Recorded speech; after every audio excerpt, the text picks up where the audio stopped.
I supposed to hunt in this mob? Do people have homes?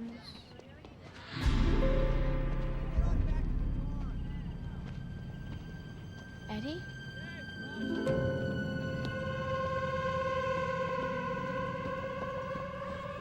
Eddie! Eddie, hey! Wait up. God, I was worried that something had happened to you, and of course it has because you're a vampire.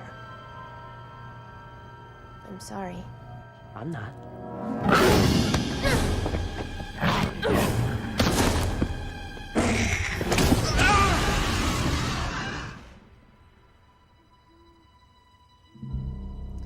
The Slayer. Back to the future.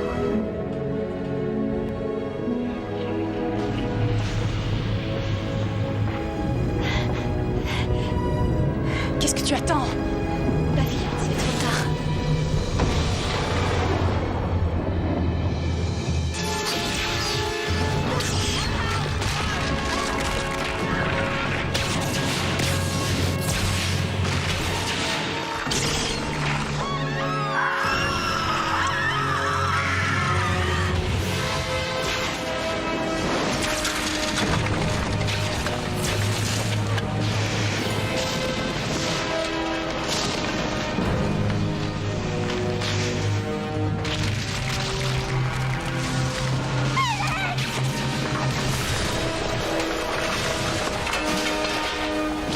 Anya!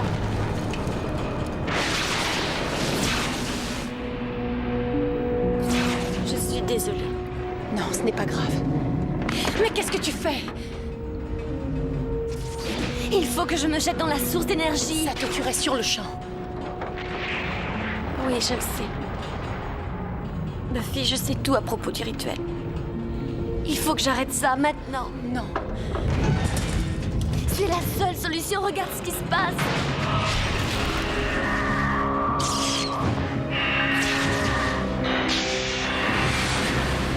Buffy, il faut que tu me laisses y aller. Le sang a coulé, et tant que le sang continuera de couler, ça ne s'arrêtera pas. Tu dois me laisser faire, tu le sais bien. Il n'y a pas d'autre moyen. Il n'y a que le sang qui soit vraiment important. C'est le sang des Summers. C'est comme le mien. Elle et moi. Les moines l'ont créé à partir de moi. La mort est ton cadeau. La mort? Est ton cadeau.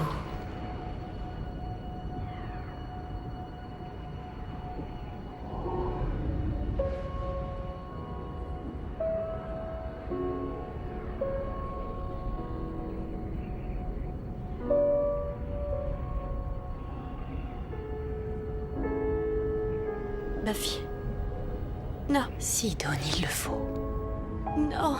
Écoute-moi, je t'en prie, le temps risque de manquer.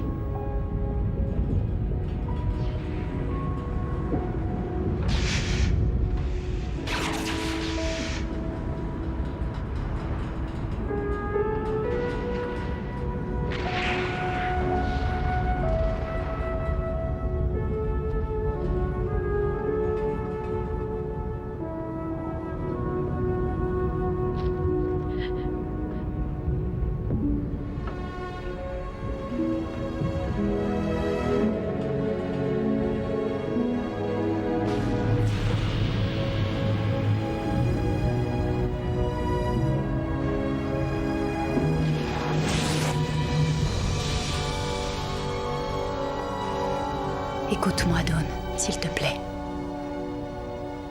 Je t'aime. Je t'aimerai toujours. J'ai une tâche à accomplir.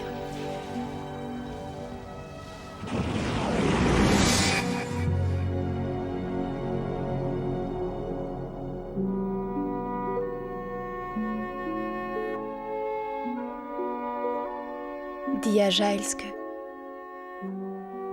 Giles que j'ai enfin compris et que tout va bien.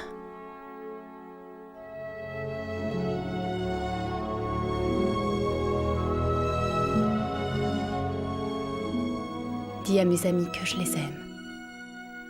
C'est à toi de prendre soin d'eux maintenant. Prends soin de chacun d'entre eux. Il faut que tu sois forte. La chose la plus difficile sur cette terre, c'est d'y vivre. Sois brave. Survie. Pour moi.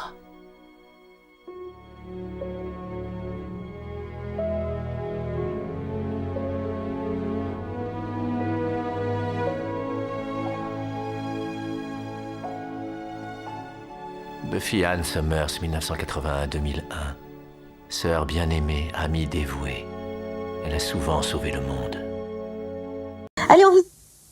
Il est 20h05. Nulle part ailleurs. Dernier round que nous passons en compagnie de Christophe Lambert, businessman multicarte qui n'oublie pas que le cinéma l'a révélé au monde entier et qui s'apprête une fois de plus à combattre le mal avec sa chevelure blanche dans le film. Ce sera mercredi prochain dans Beowulf. Alors, celle qui nous a rejoint combat elle aussi les forces du mal, mais mal avec un E cette fois. Actrice de la série télé Buffy, elle explose les vampires à main nue. On la retrouvera sur le grand écran le 23 juin dans Sex Intention, une version très sympa des lésions dangereuses. Mesdames, messieurs, merci d'accueillir Sarah Michelle Gellar. Bonjour.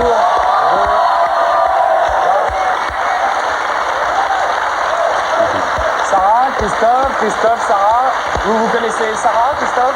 Non, mais je la connais à travers ses films, je la connais à travers sa série télé et j'aime bien tout ce que j'ai vu jusqu'à présent, j'aime bien parce que de nouveau c'est du divertissement. D'accord. Sarah, pardonnez-moi, comment on prononce votre nom de famille? Gellar? Geller. American Geller. Sorry. On va vous appeler Sarah. Donc vous avez des fans en France, ceux qui connaissent la série Buffy qui est diffusée sur M6. Est-ce que vous pouvez nous dire deux mots de ce personnage et surtout de son activité favorite dans la série Goodness. Buffy's a vampire slayer. En fait, c'est une femme qui est une destructrice de vampires. Et en fait, c'est une jeune fille qui est prise entre sa vie de collégienne et la nécessité de sauver le monde. C'est pas facile. Gros succès aux États-Unis et en France aussi. Oui, c'est vrai. Buffy's had amazing success in the Elle a States. beaucoup de succès cette série aux États-Unis. Ça a débuté sur une petite télévision et on n'a pas beaucoup travaillé la première semaine et grâce à Internet et beaucoup de choses, c'est vrai qu'on a eu de plus en plus de succès. Alors, chasseuse de vampires à la télévision, au cinéma, vous avez notamment dans Scream 2 ou dans un autre carton du genre Soudain l'été dernier. On peut en déduire que vous avez peut-être une passion pour le cinéma d'horreur? Oh goodness, I like horror films. J'aime bien les films d'horreur, ils sont divertissants, on en parlait d'ailleurs avec Christophe, on disait que c'est vraiment du divertissement. C'est très agréable, c'est vraiment du divertissement pur, divertissement. Ça fait plaisir parfois d'aller juste au cinéma, passer un bon moment, s'amuser. En tout cas, cette série vous a fait littéralement exploser aux États-Unis, un pays où on passe plus facilement de la télé au cinéma qu'ici, on peut dire les choses. C'est un véritable vivier pour le cinéma américain même. Vous avez 22 ans, on peut le dire, mais ça fait 18 ans que vous travaillez, alors on se demandait, vous avez commencé par quoi à 4 ans au juste?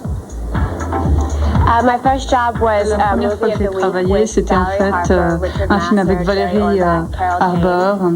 Et donc j'avais 4 ans et ensuite j'ai travaillé donc sur des films commerciaux pour Burger King. C'était la première fois qu'on utilisait le nom d'une autre entreprise pour une publicité. C'était Burger King qui était utilisé par un autre nom et ensuite je travaillais pour McDonald's. Alors le 23 juin, on vous retrouvera donc dans Sex Intention. C'est une version reliftée, adolescente, des liaisons dangereuses et non pas des lésions dangereuses. Ils sont jeunes, ils sont riches, ils sont pervers, ils complotent. Et il y a un pari derrière tout ça. Quelle est la teneur de ce pari? Comment répondre poliment à cette question à la télévision? Ah non, voilà, vous pouvez y aller. Go for it. Okay. Go for it. We play two very bored rich teenagers. En fait, nous sommes deux adolescents, un garçon et une fille, et une troisième jeune fille qui s'appelle Annette, et qui doit rester vierge jusqu'à son mariage. Et on fait un pari. On parie qu'elle ne va pas pouvoir rester vierge. Et donc le garçon doit essayer de la conquérir, et s'il réussit à la conquérir, il va gagner. Si moi je gagne, j'aurai sa voiture. Et si c'est lui qui gagne, il pourra m'avoir de toutes les manières qu'il le souhaite, si l'on peut dire. Eh bien, c'est très bien passé. Alors, qui va le gagner, ce pari? Et surtout, quelle en est la récompense, la réponse, mesdames et messieurs, avec cet extrait de Sex Intention. C'est parti. Bravo! Sex Intention, donc le film qui sortira le 23 juin prochain. On voit l'affiche.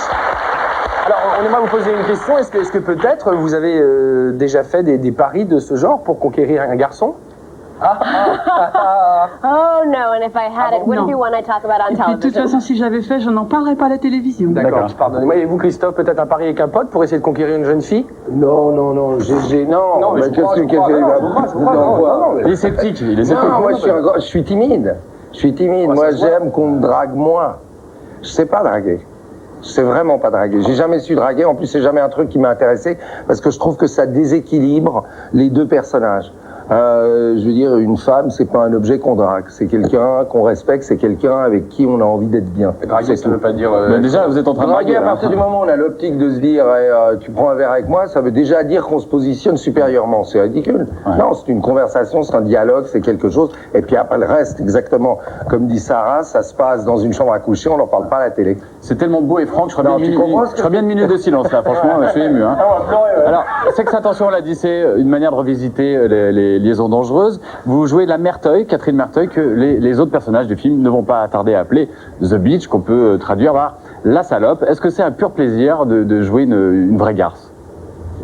It was definitely exciting. C'est vrai que c'était assez agréable, assez excitant. On le connaît surtout pour le personnage de Buffy, donc c'était intéressant d'avoir un personnage tout à fait différent. Et c'est une exploration de soi-même qui est assez intéressante. D'habitude, c'est pas le genre de personnage que je joue. Et où est-ce qu'on va chercher l'inspiration pour composer ce type de personnage? Vous avez piqué à quelques jeunes filles qui seraient un peu téméraires, par exemple?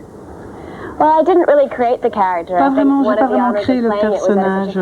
C'est qu'en fait, je travaillais donc avec un réalisateur très intéressant. C'est comme ça que je me suis inspirée. Ça vous brancherait, vous, peut-être, Christophe, un jour de jouer le rôle peut-être d'une ordure finie?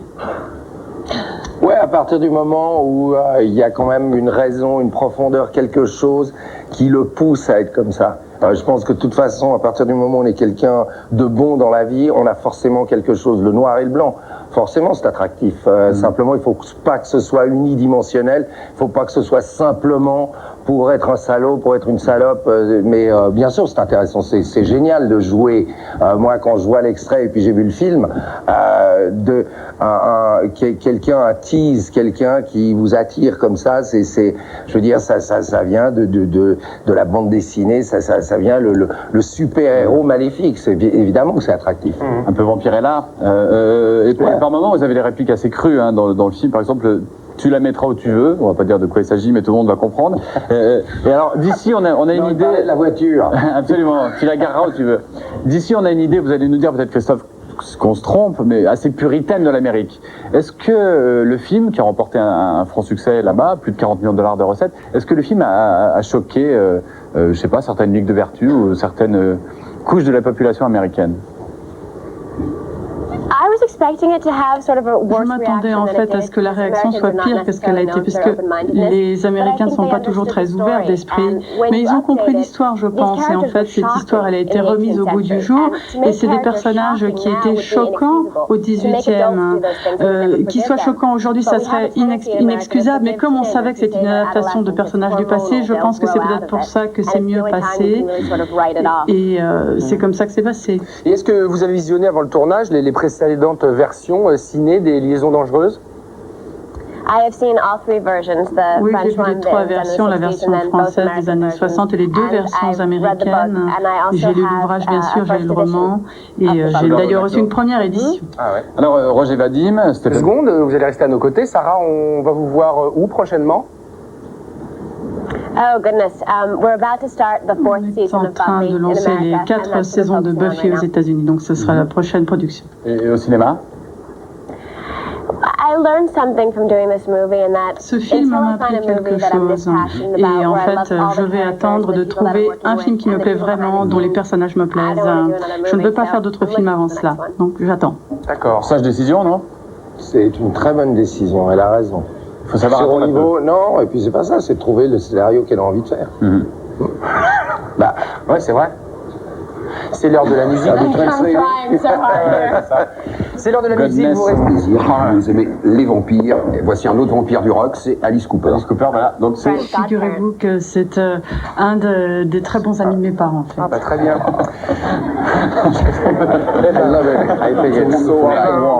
Vous l'embrassez pour nous. Alors, quant à vous, Sarah, on vous retrouvera le 23 juin dans Sexe Intention. Et puis Stéphane, on te retrouve au bureau dans